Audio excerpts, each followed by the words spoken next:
احادیث میں یہ مضمون ملتا ہے کہ روزانہ افطار کے وقت 10 لاکھ گناہگار جہنم سے آزاد کیے جاتے ہیں. 1 million sinner every kind of افطار اللہ تعالیٰ جہنم سے آزاد کر دیتا ہے. سچ بتائیں ہمارا افطار کے وقت کیا انداز ہونا چاہیے؟ اے کاش ہم سارے گھر والے بیٹھے ہیں, ہاتھ اٹھاوا کریں, آنسو بہائیں کہ یا اللہ آج جو افطار کے وقت 10 لاکھ بخشے جائیں گے, ہم نے میرا نام لکھ دے, میرے ماں باپ کا نام لکھ. مگر ہم افطار کے وقت کیا کر رہے ہو؟ کئی لوگوں کو تو یہ فکر ہوتی ہے کہ آج مینیو کیا ہے, آج مینیو کیا ہے, شربت کہاں ہے, پکوڑے کہاں ہیں, یہ فکر لاحق ہوتی ہے اور اس پر ٹینشن سی مچی ہوئی ہوتی ہے. خدارا پلیز یہ مغفرت کا وقت ہے, یہ مانگنے کا وقت ہے, یہ آنسو بہانے کا وقت ہے. اس بار رمضان میں پتہ ہے کیا کرنا؟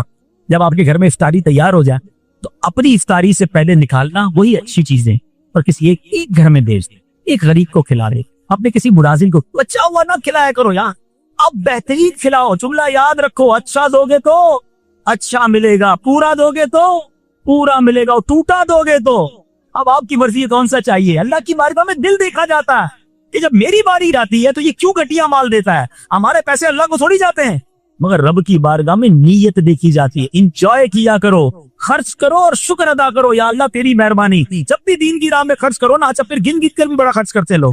مثال کے طور پہ زکات دے دی نا, جتنا حساب بنتا تھا اللہ کرے وہ بھی پوری دے دیں. آج کل تو یہ بلی وبا آ گئی ہے کہ لوگ پوری زکات ہی نہیں دیتے. بہرحال جس نے پوری بھی دے دی نا اس کو مشورہ دے رہا ہوں, اب آپ کے ساتھ پاس کوئی نیا کام آ گیا, کسی غریب کی مدد کرنی ہے, کوئی دینی کام آ گیا, تو لوگ کہتے ہیں بھائی زکات پوری دے دی, اب اگلے سال آمین.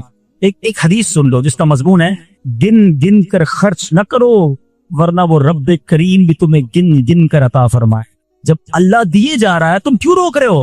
اور دو وہ اور دے گا, اور دو وہ اور دے گا, یقین تو رکھو نا. تو اس بار پوری زکات, زیادہ صدقہ و خیرات اور اچھے دل سے دیں گے انشاءاللہ. یہی گڑبڑ ہم کہاں کرتے ہیں فطرے کے اندر. کیا گڑبڑ کرتے؟ فطرہ کون سا دیتے ہیں؟ بچپن سے سن رہے ہیں گندم کا فطرہ 50 روپے کا 50 روپے دے دیے, 60 روپے تو 60 دے دیے, 100 تو 100, 150. اور پوری حدیث تو سنو, میرے آقا نے 4 فطرے بیان کیے ہیں, جو کا, کشمش کا, کھجور کا, پھر چوتھے نمبر میں گندم کی باری آتی ہے. ہماری تو سٹارٹ ہی گندم سے ہوتی ہے, سب سے سستی والی ہے نا. سستا والا فطرہ کون سا وہ لے لو. عید کے دن فطرہ دیتے ہیں نا, عید سے 2-4 دن پہلے دیتے ہیں. عید کی خریداری کرنے جب جاتے ہیں دکان پر تو کیا بولتے ہیں؟ بدے سے سب سے سستا والا کپڑا نکال دو, یہ بولتے ہیں. نہیں اچھا والا دکھاؤ, برانڈیڈ. نہیں کوالٹی کون سی آئی ہے؟ عید ہے بھائی, جوتے اچھے والے, بچوں کے لیے برانڈیڈ.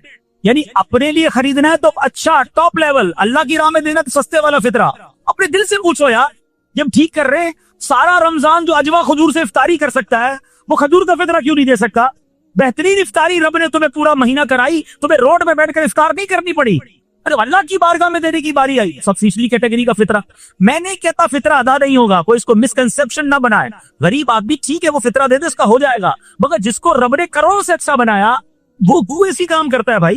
ہاں اچھی نیت کرو, اللہ تمہیں اتنا نوازے گا تم سوچ بھی نہیں سکتے.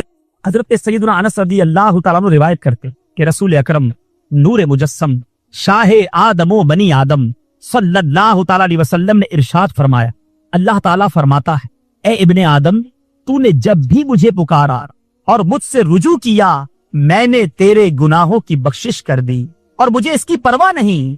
اور اے ابن آدم, اگر تیرے گناہ آسمان تک پہنچ جائیں پھر تو مجھ سے مغفرت طلب کرے تو میں تیری بخشش کر دوں گا اور میری ذات بے نیاز ہے. اے ابن آدم, اگر تیری مجھ سے ملاقات اس حال میں ہو کہ تیرے گناہ پوری زمین کو گھیر لے لیکن تو نے شرک کا ارتکاب نہ کیا ہو تو میں تیرے گناہوں کو بخش دوں گا.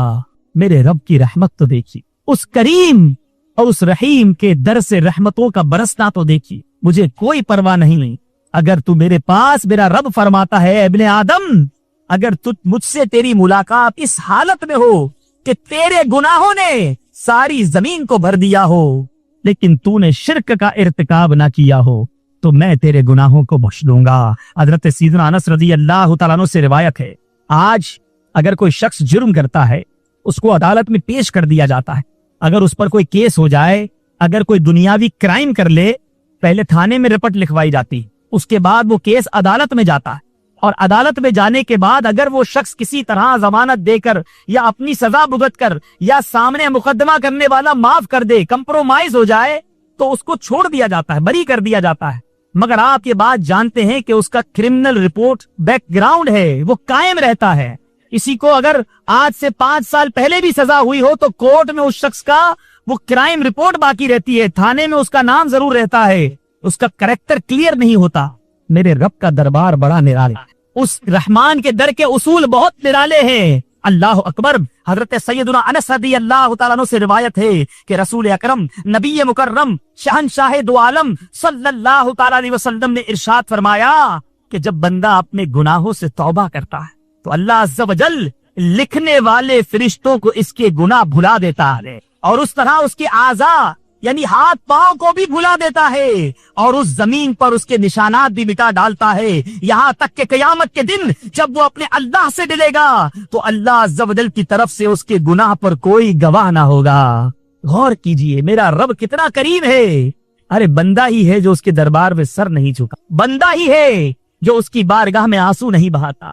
آج کسی کا دل دکھا دیں، آج کسی کا حق دبا لیں، معاف تو کروا لیں گے مگر اس کے دل سے نہ نکال سکیں گے۔ کرائم رپورٹ اور آپ کا کرائم بیک گراؤنڈ ختم نہیں ہو سکتا، مگر میرے رب کی شان یہ ہے کہ جب وہ توبہ قبول فرماتا ہے، جب وہ بندے کو معافی عطا فرماتا ہے تو فرشتے جو گناہ لکھتے ہیں ان کو گناہ لکھنا بھلا دیتا ہے۔ جس زمین پر گناہ ہوتے ہیں اس زمین کو وہ جرم بھلا دیتا ہے۔ اللہ اکبر۔ جب وہ بندہ رب کی بارگاہ میں پیش ہوتا ہے تو اس کے تمام گناہوں پر کوئی گواہ بھی نہیں ہوتا، میرا رب اس کی بخشش فرما دیتا ہے۔ اے میرے پیارے اور محترم اسلامی بھائیوں، میرے آقائے دو جہاں صلی اللہ تعالی علیہ وسلم نے توبہ کے حوالے سے جو ترغیبات ارشاد فرمائی، ایسی احادیث کرام بھی موجود ہیں کہ جس میں میرے آقا نے توبہ سے متعلق ہمیں ترغیبات ارشاد فرمائی ہیں کہ توبہ کرنے کے بارے میں ترغیب دی گئی۔ آئیے وہ حدیث پاک سنتے ہیں۔ حضرت سیدنا انس رضی اللہ تعالیٰ عنہ کہتے ہیں کہ رسول اکرم صلی اللہ تعالیٰ علیہ وسلم نے ارشاد فرمایا، سارے انسان خطا کار ہیں اور خطا کاروں میں سے بہتر وہ ہیں جو توبہ کر دیتے ہیں۔ ایک اور جگہ ایک آدمی نے حضرت سیدنا ابن مسعود رضی اللہ تعالیٰ عنہ سے پوچھا، ایک آدمی نے گناہ کیا، کیا اس کی توبہ کی کوئی صورت ہے؟ حضرت سیدنا ابن مسعود رضی اللہ تعالیٰ عنہ نے منہ دوسری طرف پھیر لیا، پھر دوبارہ ادھر توجہ کی تو ان کی آنکھیں ڈبڈبا رہی تھی، آنکھوں میں آنسو تھے۔ فرمایا جنت کے 8 دروازے ہیں، سب کھلتے اور بند ہوتے ہیں سوائے توبہ کے، اس لیے کہ توبہ کے دروازے پر ایک فرشتہ مقرر ہے جو بند نہیں ہوتا، اس لیے نیک عمل کرو اور مایوس نہ ہو۔ اے میرے پیارے اور محترم اسلامی بھائیوں، اللہ تبارک و تعالیٰ کی رحمت کے قربان، غور طلب بات یہ ہے کہ آج اگر ہم کسی کی بارگاہ میں کسی بڑے افسر کا کوئی ایسا کہا ٹال دیں، کسی حکمران کی بات کو ٹال دیں، اس کا حکم نہ مانے، اس کا دل دکھا دیں اور پھر دل میں تمنا کریں کہ وہ معاف کر دے، اور اگر وہ معاف کر دے تو ہم بہت خوش ہوتے ہیں، یار بڑی مہربانی آپ نے معاف کر دیا۔ ہمارے دوستوں میں ناراضگی ہو جاتی ہے، اگر کوئی دوست ناراض ہو جائے ہماری غلطی کی وجہ سے تو اب ہماری خواہش یہ ہوتی ہے کہ ہم اس سے معافی مانگیں تو وہ ہمیں معاف کر دے، مگر میرا رب اس سے بڑا کریم کوئی نہیں، اس سے بڑا رحمان کوئی نہیں ہے، اس سے بڑا درگزر کرنے والا کوئی نہیں ہے۔ اللہ اکبر۔ حدیث پاک سنیے اور جھوم جائیے۔ اللہ تبارک و تعالی ارشاد فرماتا ہے، الا من تاب وآمن وعمل عملا صالحا فاولئک یبدل اللہ سیئاتہم حسنات وکان اللہ غفورا رحیما۔ ترجمہ کنز الایمان، مگر جو توبہ کرے اور ایمان لائے اور اچھا کام کرے تو ایسوں کی برائیوں کو اللہ بھلائیوں سے بدل دے گا، اور اللہ عز و جل بخشنے والا مہربان ہے۔ ارے فقط معاف نہیں کرتا میرا رب گناہوں کو نیکیوں سے تبدیل فرما لیتا۔ ارے اسی کے گناہ کریں، اسی کو ناراض کریں، اسی کی نافرمانیاں کریں، اور جب بندہ اس کے دربار میں سر جھکا لے، جب بندہ اس کی بارگاہ میں آنسو بہائے، جب بندہ اس سے معافی مانگے، اور میرا رب جب اسے معافی عطا کرے، اس کا دریائے رحمت جوش میں آئے، تو فقط معاف نہیں فرماتا بلکہ گناہوں کو نیکیوں سے بدل ڈالتا ہے۔ اللہ اکبر، اللہ اکبر۔ غور تو کیجئے کیسی رحمت ہے میرے رب کی سرکار کی امت پر۔ اللہ تبارک و تعالی توبہ کرنے والوں کے فضائل بیان کر رہا ہے، ذرا غور تو کیجئے۔ بندہ گنہگار ہے، بندہ سیاہ کار ہے، اپنے رب کی بارگاہ میں معافی مانگ رہا ہے، ارے میرا رب معاف بھی کر رہا ہے، ان کے فضائل بھی بیان کر رہا ہے۔ اللہ تبارک و تعالی قرآن مجید میں ارشاد فرماتا ہے، ان اللہ یحب التوابین ویحب المتطہرین۔ ترجمہ کنز الایمان، بے شک اللہ پسند کرتا ہے بہت توبہ کرنے والوں کو، اور پسند رکھتا ہے